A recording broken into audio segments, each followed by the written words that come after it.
संतोष जी, मैं आपके पास आऊंगी। मुझे ये बताइए सर कि जो बेसिक प्रेमाइस था पूरे केस का, नोटबंदी का, इतने there were a batch of petitions which were filed, उन सबको एकत्रित कर दिया गया था और उसके बाद ये मामला पूरा सुप्रीम कोर्ट में आया।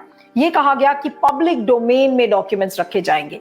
आपको लगता है कि जिस तरीके से सील्ड एनवेलप में अब ये चीजें दी जाएंगी, क्या पब्लिक को कभी नोटबंदी की असलियत पता चल पाएगी?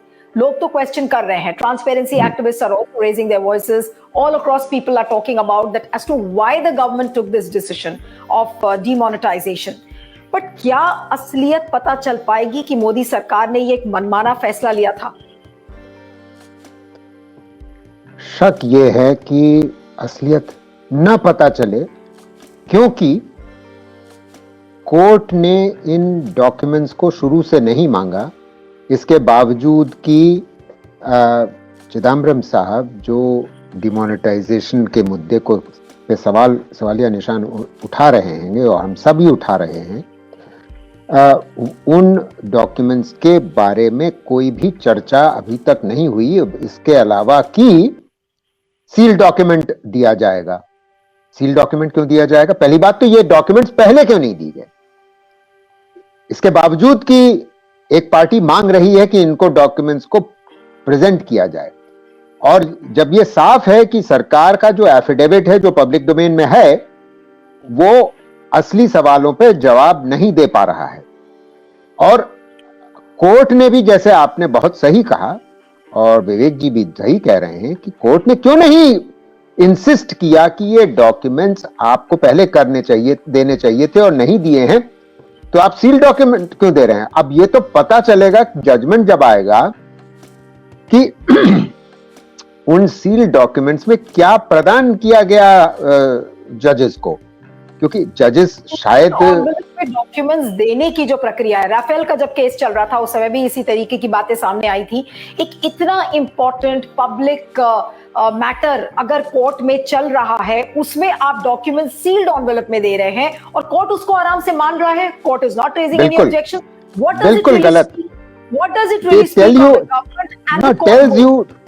टेल्स यू कि सरकार तो बात छुपा ही रही है, इसमें कोई दो राय नहीं है, क्योंकि ये साफ है कि आरबीआई इसके फेवर में नहीं था, नोटबंदी के फेवर में नहीं था। इसके बावजूद, क्योंकि एक संदेश आया था मिनिस्ट्री ऑफ फाइनेंस से, यानी कि भारत सरकार से आरबीआई के पास, इस वजह से आरबीआई इस पे काम कर रहा था, क्योंकि आखिरकार तो आरबीआई केंद्र सरकार के अधीन ही है। और यह भी साफ जाहिर हो रहा है कि जो टेक्निकल एडवाइस थी आरबीआई की, उससे यह लग रहा है कि टेक्निकल एडवाइस इसके विरुद्ध थी, डिमोनेटाइजेशन के विरुद्ध थी। मगर जो आदेश आता है आरबीआई के सेंट्रल बोर्ड के पास, वो चंद घंटे पहले ही आता है, नोटबंदी के घोषणा के पहले, और सेंट्रल बोर्ड मिलता है 2 घंटे पहले कैबिनेट की मीटिंग से।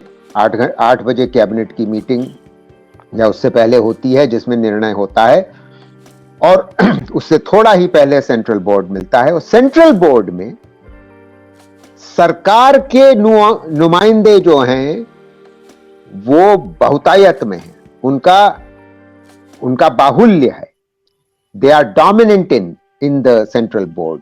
इसकी वजह से अगर सेंट्रल बोर्ड ने हामी भर दी डिमोनेटाइजेशन के लिए, तो इसमें क्या ताज्जुब है कि सरकार ने अब ये तथ्य दिखाने की कोशिश कर रही है, बात हम सबको दिखाने की कोशिश कर रही है कि सेंट्रल बोर्ड ने तो देखिए हामी भर दी थी।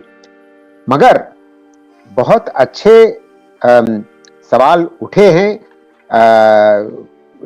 क्लोजिंग आर्गुमेंट्स के बाद भी, क्योंकि सरकार का जो एफिडेविट है वो पब्लिक डोमेन में आ गया है। सरकार ने जो कोर्ट के सामने एफिडेविट, तो उनके बारे में हम चर्चा अगले दौर में कर सकते हैं। उनके बारे में अभी हम चर्चा नहीं करी, क्योंकि बहुत